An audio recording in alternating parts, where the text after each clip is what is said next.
Olá, muito boa noite. Boa noite a todos. A pandemia da Covid-19 deixou milhões de brasileiros fora do mercado de trabalho, desde os que perderam o emprego até quem decidiu ficar em casa para se proteger. Pois é, Nicolini, sociedade, mercado de trabalho, sistema econômico foram atropelados por essa pandemia do coronavírus. E agora, quais os desafios para criar soluções, tanto empresas quanto empregados? O que pesa mais hoje, o currículo ou a inteligência emocional? Em março, o Brasil criou 184 mil empregos formais, de acordo com os dados do governo federal. E neste 1º de maio, hoje dia do trabalhador, a gente tem o que comemorar, esses números são tão positivos assim. A gente vai falar um pouco mais sobre tudo isso. Nosso entrevistado é o antropólogo, sociólogo e cientista político, CEO do Grupo Kronberg, Carlos Aldan. Obrigado pela presença aqui no Band Entrevista, Carlos. Boa noite. Boa noite, Nicolini. Boa noite, Sol. Boa noite, ouvintes da Bandeirantes. Prazer estar aqui com vocês. Eu que agradeço o convite. Ok, Carlos, o nosso prazer é nosso. Participa também com a gente nessa entrevista a empresária e diretora do Grupo Ouro, Luzia Gazeta. Boa noite, Luzia. Ótima noite, Sol, Nicolini e Carlos Aldan. Sou a Luzia Gazeta Tischi, do Grupo Ouro.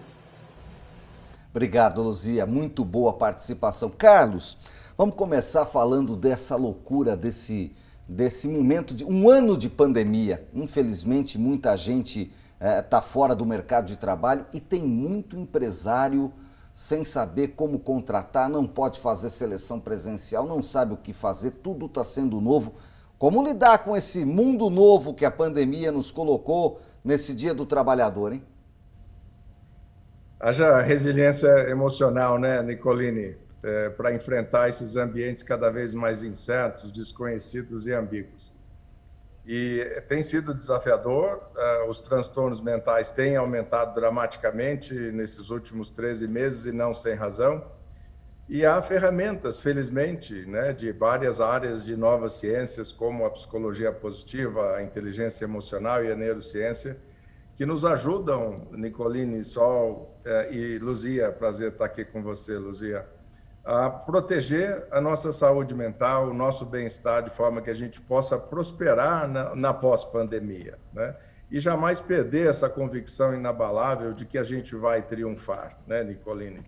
Mas o momento é efetivamente desafiador. Há vários sinais positivos, né, provenientes de outras nações que já estão avançadas na vacinação, o emprego crescendo, e eu tenho certeza que dentro de alguns meses o Brasil entra em uma nova fase de crescimento mais uma vez. Agora, em relação à inteligência emocional, Carlos, o que pesa mais hoje na hora de uma empresa se manter? São os números ou é essa inteligência emocional?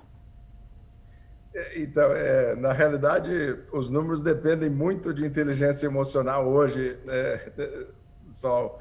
A inteligência emocional, junto com a competência técnica, é uma combinação bastante robusta e necessária em ambientes incertos, né? A nossa competência técnica e cognitiva, ela é excelente para lidar com variáveis conhecidas, para você analisar, sequenciar e resolver problemas de variáveis conhecidas. Mas quando a gente entra numa realidade tão incerta e ambígua como essa, a nossa competência técnica é insuficiente. Nós precisamos de outras áreas do cérebro, nós precisamos acessar outros neurônios, né, que possibilitam essa competência que a gente chama de resiliência. A resiliência emocional, sabidamente, protege nossa saúde mental. Nós temos, mais de 5 mil casos na nossa organização de testes de inteligência emocional, de altos executivos e liderança média. E há uma correlação entre as competências emocionais e fatores de sucesso na vida, como eficácia, influência, relacionamentos, qualidade de vida, bem-estar, o sentimento de conquista e de satisfação com a vida. E saúde e bem-estar está correlacionado em 53% com essas competências emocionais. Então, a inteligência emocional passou a ser uma competência essencial para essa realidade de início de século XXI, indispensável. Claro que a competência técnica é importante, mas ela passou a ser insuficiente nesse início que nós chamamos da era de inovação. A empresária Luzia Gazeta participa com a gente, faz a primeira pergunta. Pois não, Luzia? Carlos Aldan, qual a melhor forma dos líderes, neste momento de pandemia, manterem seus liderados engajados durante o trabalho home office? O engajamento, Luzia, como você sabe, na sua vasta experiência, né, já era um desafio no trabalho presencial. O desengajamento girava em torno de 70% a 80%, não só no Brasil, mas no resto do mundo. A liderança já vinha passando por transformações dramáticas, mesmo na pré-pandemia. Os marcadores de sucesso de liderança já vinham se modificando dramaticamente. Hoje, o líder, Luzia, que não tiver a capacidade de autocuidado, de saber se cuidar, para que ele tenha essa resiliência, e de oferecer apoio emocional à sua organização, dificilmente terá relevância nos próximos anos. Então, você ter a capacidade de se conectar emocionalmente, perguntar como os seus colaboradores estão vivenciando esse momento dramático. Eu vejo muitas pessoas em posição de liderança, Luzia, começando o trabalho da manhã já cobrando tarefas, né, sem sequer demonstrar interesse pelo bem-estar dos seus colaboradores. Esse é um marcador fundamental. Se eu quero engajar as pessoas nessa realidade de início de século XXI, eu preciso me conectar emocionalmente, demonstrar que eu me preocupo de forma autêntica com eles, de forma que a gente possa ter um índice maior de engajamento. Evitar o sentimento de anonimidade nas pessoas, evitar o sentimento de irrelevância nas pessoas. Esses são fatores que explicam o desengajamento. Eu sou mais um número na minha organização, não me conhecem, não sabem dos meus desafios, das minhas conquistas na vida. Então, é um desafio que não é de ordem técnica, né? Não adianta eu ser um bom gestor, não adianta eu ser um expert na minha indústria se eu não desenvolvo essas competências emocionais relacionais. A gente vai falar muito disso ainda aqui no Band Entrevista, que vai para o primeiro intervalo comercial. A gente volta já já, não saia daí.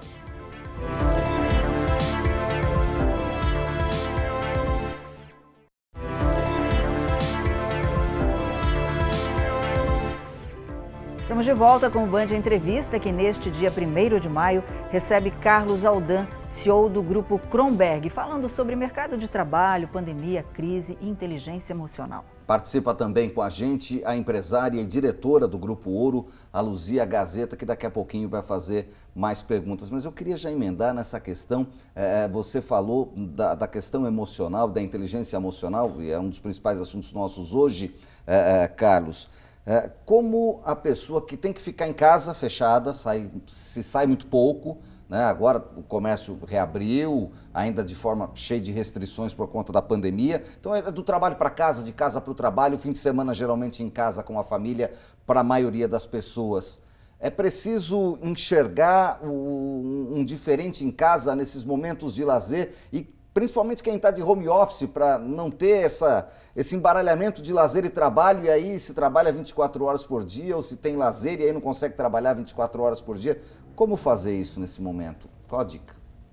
É desafiador, né? Quando o trabalho invade a dinâmica doméstica e a gente tem os nossos colegas de trabalho, o nosso chefe diariamente dentro de casa, e ainda assim, principalmente para as mulheres, né, que têm enfrentado um desafio maior, grande parte do gênero feminino, mais de 30% nos Estados Unidos, perderam o emprego e não conseguem manter essa dualidade de atividades, né? As tarefas domésticas de ensinar os filhos no home office também, no school office, né? Que estão online com suas escolas e, ao mesmo tempo, manter os seus empregos. É importante, nesse momento, gente, criar rotinas e rituais no nosso dia a dia.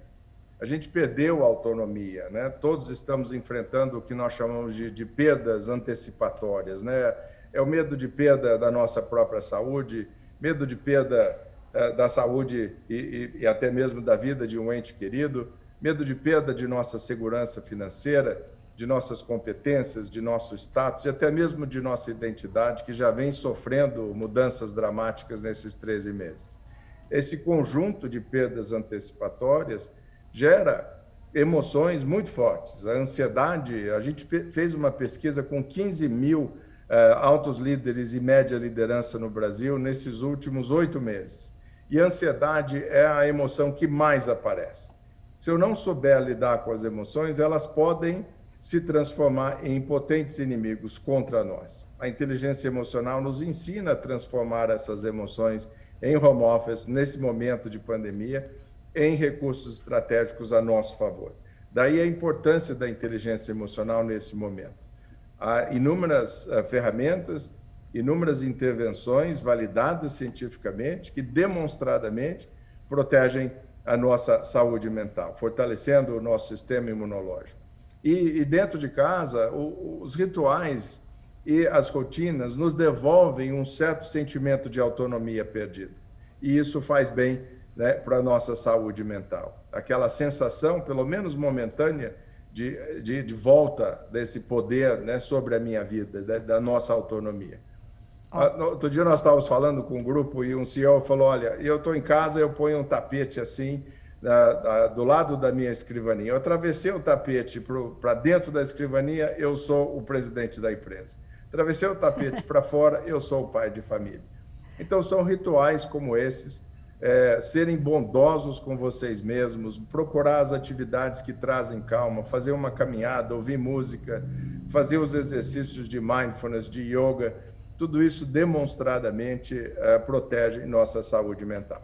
Agora, em relação ao trabalhador, Carlos, como é que eles lidam, né, no dia do trabalho, dia do trabalhador hoje, como lidar com essas tensões aí que são decorrentes não só da reclusão social que estamos vivendo, mas muitas vezes pela falta de emprego, redução de salário, redução do horário de trabalho, enfim, é uma série de notícias desencadeadas, muitas ruins, que chegam como avalanche para o trabalhador. Qual é o mindset proposto para eles? Com certeza, e eu empatizo muito com essa realidade da maioria dos trabalhadores nesse momento tão dramático, né? Com esse conjunto de medos que todos estamos enfrentando. O mindset, a estrutura mental, Sol, de um lado, a gente confrontar a realidade nua e crua. Jamais perder, né, a convicção de que nós vamos triunfar no final.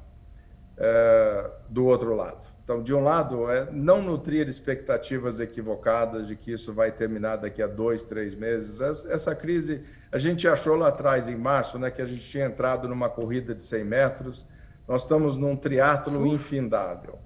Daí a importância de protegermos a nossa saúde mental com essas intervenções não só da inteligência emocional, mas da psicologia positiva e da neurociência. Então, não perder essa convicção inabalável de outro lado de que nós vamos triunfar. Pensar nos nossos antepassados que também passaram por guerras, passaram por momentos calamitosos em suas vidas, passaram também por pandemias e nós estamos aqui. Não dar um caráter só de permanência a momentos tão calamitosos como esse, e sim de impermanência. Nada é permanente na vida, nem a vida.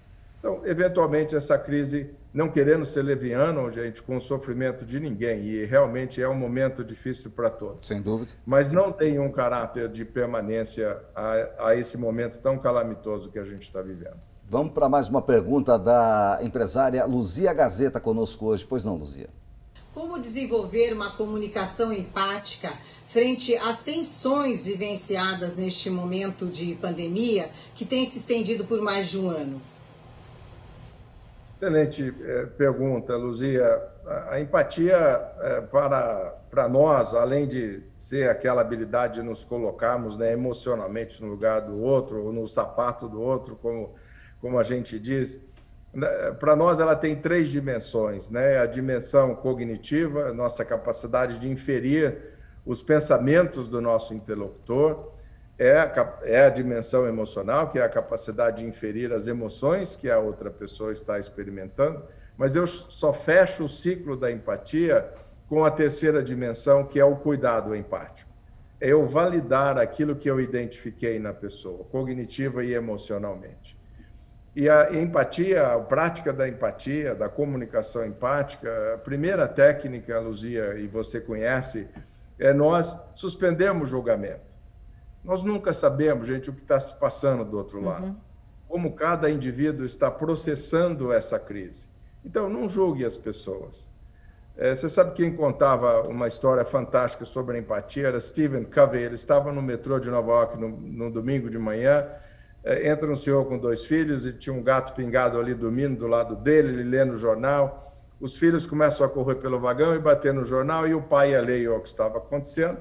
Ele vai perguntar para o pai, eu não sei se o senhor percebeu, mas eu estou tentando ler o jornal. O pai olha para ele com uma cara triste e diz, desculpe, eu passei a noite no hospital, minha mulher, mãe deles, faleceu e eu estou aqui pensando como dar a notícia. Por que essa história dramática é importante para ilustrar a empatia? Nós nunca sabemos o que é que se passa do outro lado. Qual é a necessidade de ler jornal do Stephen Covey, né, perante o drama desse pai?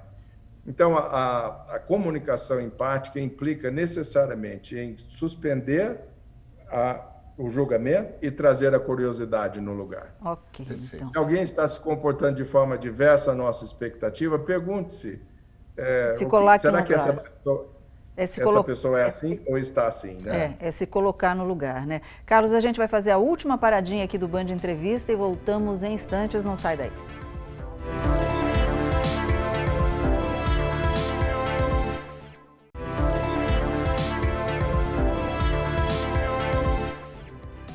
Último bloco do Band Entrevista, conversando hoje com Carlos Aldan, CEO do Grupo Cronberg, e a participação especial da Luzia Gazeta, empresária e diretora do Grupo Ouro, um programa muito especial, Sol. Mais do que especial, né, Nicolini? Carlos, eu queria saber o seguinte, o que a gente leva de aprendizado?